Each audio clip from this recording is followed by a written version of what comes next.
Hoy lunes, en Noticias en Flash,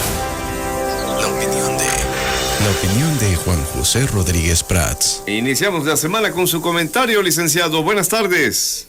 Muy buenas tardes, mi querido Hugo. Bueno, yo quisiera, en ánimo de aclarar los términos, de aclarar las palabras que utilizamos, focalizar lo que es politizar.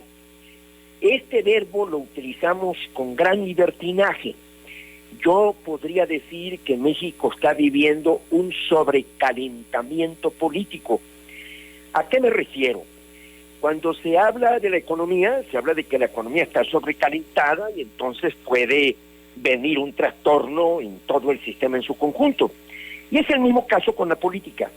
No podemos vivir tan empeñados todos los días en el asunto político. Y el verbo politizar quiere significar que estamos incorporados, involucrados en la solución de problemas que a todos atañe. Ese es en el buen sentido del verbo.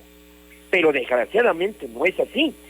Estamos utilizando el verbo politizar como entrar en el alboroto, en el chisme, en el trastocamiento de la realidad, en la distorsión de los hechos, en una comunicación pervertida, y creo que eso nos está haciendo un gran daño.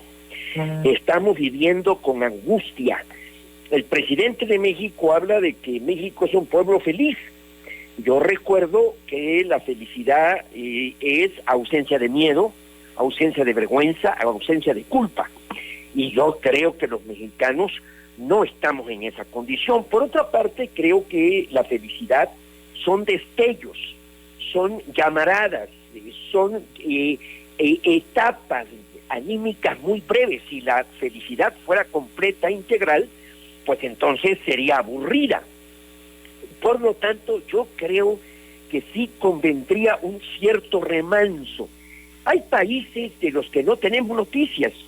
Por ejemplo, yo retaría de que hemos escuchado que haya trascendido, por ejemplo, de Suiza, o en Latinoamérica, Costa Rica o Panamá, el mismo Chile, Uruguay, escasamente se ve en las noticias. Uruguay va a tener elecciones el mes de octubre, pero Argentina, Venezuela, Colombia mismo con sus trastornos, y qué se puede decir de Centroamérica, por ejemplo el caso de Nicaragua, o el caso de Honduras, que Guatemala, y México está incorporado en ese conjunto de naciones que todos los días estamos viendo noticias, estamos siendo sacudidos, estamos viviendo, como dijera un gran escritor al que yo admiro mucho, Luis González y González, que escribe la historia de su pueblo, San José de Gracia en Michoacán, y dice que era un pueblo en vilo, o sea, estaba permanentemente amenazado por el movimiento cristero, la Revolución Mexicana, el reparto de la tierra. Otra gran novela también, para seguir hablando de la literatura, de Agustín Yáñez, que se llama Al filo del agua. También estábamos al filo del agua, en una permanente inquietud, incertidumbre, o la misma obra, para seguir mencionando a los grandes literatos de Juan Rulfo, cuando habla de El llano en llamas. Entonces, yo sí creo que ahora que viene lo del informe, que todos los días son noticias, que todos los días estamos embarcados en polémicas, en querellas, en dimes y diretes, me parece que esto no es un ambiente sano, no es un ambiente propicio que nos permita desarrollarnos, que nos permita trabajar, que nos permita alcanzar nuestras metas. Yo creo que debemos evitar esta saturación de la política. No todo es política, no todo tiene que restringirse a la política. La vida tiene muchísimos otros aristas importantes y que creo que debemos incursionar en ellos para tranquilizarnos. Decía algún gran escritor que no puede haber una transformación, el escritor es Benjamín Carrión, si no tiene como eje transversal la cultura.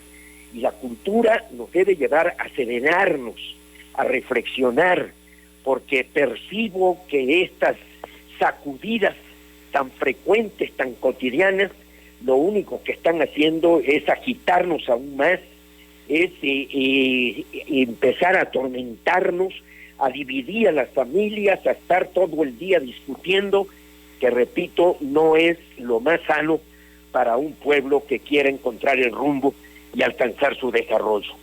Ojalá y el verbo politizar lo utilicemos en el buen sentido, preocuparnos por los problemas, como bien también se dice, que seamos capaces de percibir el dolor ajeno.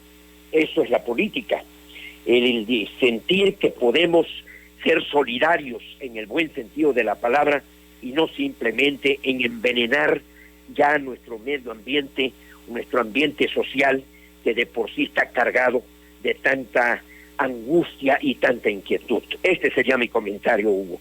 Y siempre interesante, reconfortante, diría yo, esta tarde, licenciado. Le envío un saludo a la distancia. Hasta la próxima semana. Muchísimas gracias, Hugo. Un abrazo. Igualmente para usted. Ya son las 2 de la tarde con 10 minutos.